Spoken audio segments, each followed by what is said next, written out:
আমি প্রথমে তৃতীয় প্রশ্নের উত্তর দিই। আমি মনে করি না রাকসু নির্বাচন আমাদের ছাত্রদের নির্বাচন। এর পরিবেশ পরিস্থিতি, পারস্পরিক সৌহার্দ্য এগুলো বজায় রাখার দায়িত্ব আমাদের সবার ভিতরে আছে। আমি তো নিজে খুশি হতাম যদি সম্পূর্ণ আমাদের সামর্থ্য এবং আমাদের ভিতরে যে সৌন্দর্য আছে সেইটা দিয়েই রাকসু নির্বাচন হয়ে যেত, আমি তাতে খুশি হতাম।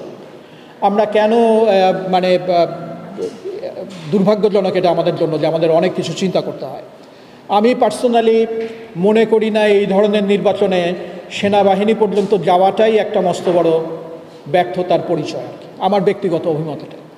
এবং আমি যতদূর মনে করি যে এই ধরনের ছাত্র সংসদ নির্বাচনে যদি সেনাবাহিনী পর্যন্ত চলে আসে তাহলে এইটা আমাদের ছাত্র সমাজ সহ আমাদের সবার জন্যই একটা কষ্টকর ব্যাপার। তো আমি সেনাবাহিনী নিয়ে আপাতত কোনো চিন্তা করছি না। এটা হচ্ছে প্রথম প্রশ্নের উত্তর। আমি সেনাবাহিনী নিয়ে কোনো রকম চিন্তাভাবনা করছি না। সেই পরিস্থিতি সৃষ্টি হবে কি না সেই পরিস্থিতি তো আমার নির্বাচন কমিশন, আমার শিক্ষক মণ্ডলী তারা করবে না।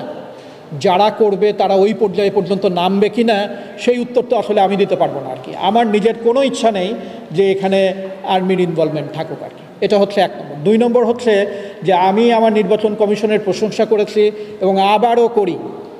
ওই দিন যে পরিস্থিতির সৃষ্টি হয়েছিল এবং তাদের সম্পর্কে যে কথাবার্তাগুলো এসছিল, যে ভাষায় স্লোগান দেয়া হয়েছিল, যারা আছেন তাদের প্রশংসা করি এই কারণে তারা প্রত্যেকে উচ্চ নৈতিকতার মানুষ এবং অসম্ভব আত্মসম্মানবোধ আছে তাদের।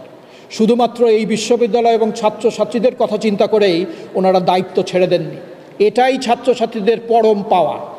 কিছু শিক্ষক আছেন এই জঘন্য কথাবার্তা এবং জঘন্য পরিস্থিতি সৃষ্টি করার পরেও এই জায়গা থেকে পিছিয়ে যাচ্ছে না। আমাদেরও সুযোগ ছিল, তোমরা তালা দিবা, তোমরা হাতাহাতি করবা আর তোমাদের ইলেকশন আমাকে করে দিতে হবে, মামার বাড়ির আবদার। যদি ছাত্র সুলভ আচরণ নিয়ম কানুনের ভিতরে তোমরা থাকতে না পারো, তোমরা নিজেদের রাকসুর অযোগ্য বলে প্রমাণ করছো। এই তোমাদের যোগ্যতার পরিচয় তোমরা দেবে না, আমি সালেহ হাসান নাকি দেবো নাকি তোমাদের পরিচয়? ছাত্রদের দায়িত্ব নিতে হবে। প্রক্টোরিয়াল বডি কখনো ছিল কখনো ছিল না, তারা এক মুহূর্ত চুপ করে থাকে, সব সময় কাজ করেছে এবং কাজ করেছে, সংযম দেখিয়েছে, কোনো ড্রাস্টিক ব্যবস্থা নেয়নি বলেই আজকে আমরা এই জায়গায় আসি। কাজে আমি মনে করি না তাদের তরফ থেকে কোনো সমস্যা ছিল। যাদের সমস্যা ছিল আলাপটা তাদেরকে নিয়ে করা উচিত। তারা যদি ভবিষ্যতে এই ধরনের আলাপ করে, আচরণবিধিতে যা কিছু আছে আমরা সেটা ইমপ্লিমেন্ট করার চেষ্টা করব। তারপরেও যদি, এটাকে আমি অসভ্যতা ছাড়া আর কোনো কিছু মনে করি না, তারপরেও যদি অসভ্যতা জারি থাকে তাহলে রাকসু নির্বাচন অসভ্যতার শিকার হবে।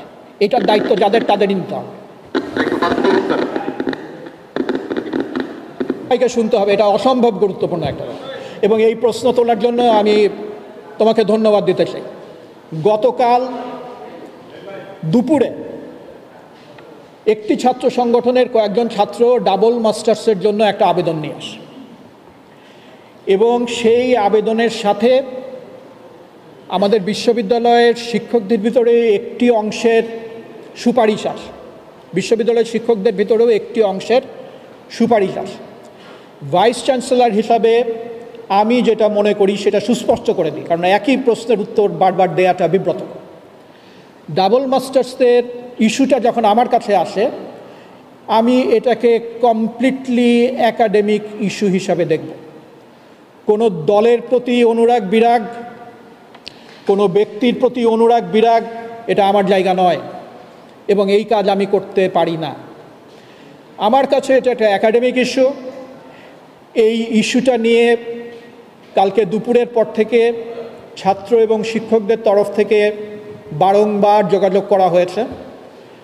আমার কথা খুব পরিষ্কার, this issue should be settled, if settled it should be settled academically.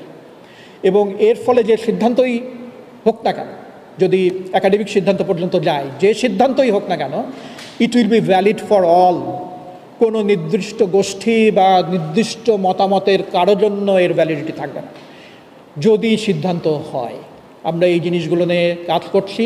এই মুহূর্তে এর বাইরে আর আমার কোনো কিছুই বলার নেই। আমার কাছে এটা একাডেমিক ইস্যু, আমি এটাকে একাডেমিক্যালি ট্রিট করব। মাননীয় উপাচার্য, আমি তারিকুল